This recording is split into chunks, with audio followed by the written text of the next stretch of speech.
In this video, I want to discuss how pooled trusts for Medicaid can be used to satisfy Florida's asset test. And in another video, I'm going to be talking about how pooled trusts for Medicaid can be used to satisfy the income test. But this video, we're going to focus on assets, and I will then link to the other video for income. Okay, so very brief overview. In order to qualify for any of Medicaid's long-term care programs, you have to have less than $2,000 in what Medicaid considers to be countable assets, and you have to have less than the income cap this year in 2020, $2,349 from all income sources combined in order to satisfy the income test.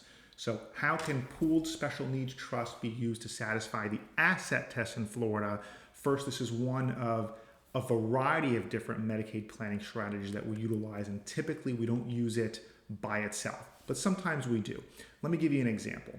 If a client comes to me and their income is not an issue, they just have, let's call it $50,000 in the bank, and they're relatively healthy, but they need help with their activities of daily living at home. I mean, they want to qualify for the Medicaid waiver program or the Medicaid home and community-based services program in Florida that will pay for home health care.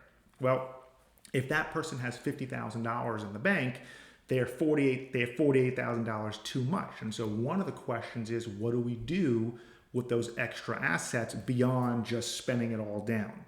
So pooled special needs trusts, also referred to as pooled trusts, also referred to as D4C trusts. So pooled trust, pooled special needs trust, D4C trust, all different terms that mean the exact same thing.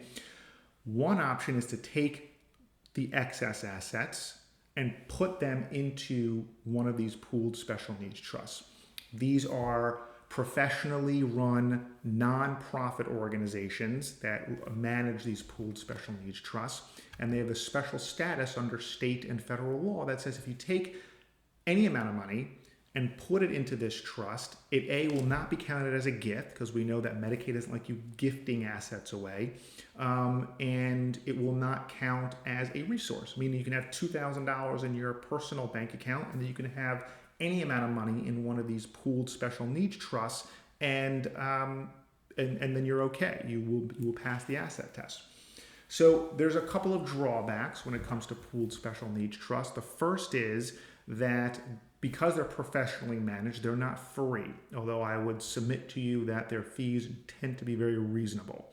The least expensive one that I work with is $500 to get in, and then I think they're about 1.9% per year for whatever, not per month, but per year for whatever they're managing. So, and in exchange for that, you get to protect this big chunk of money, and whenever you need something that's not already covered by Medicaid, the pooled special needs trustee will pay for it. Goods, services, things you need, things you want, entertainment expenses, right? You name it. There's very few restrictions when it comes to what a pooled special needs trust can pay for.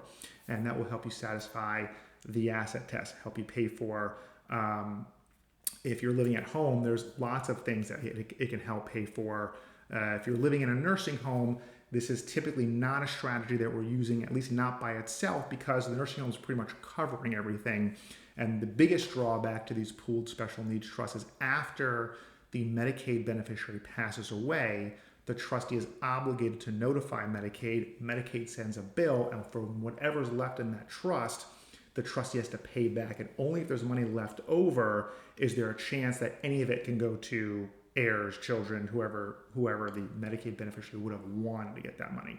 So again, when someone has a lot of ongoing expenses, okay, it makes sense. We put in $20, $30, $40, $50,000, and now they have money. They don't have to ask their family for money. They have now their own resources. And then if we lose some or all of that money after my client passes away, then we accept that.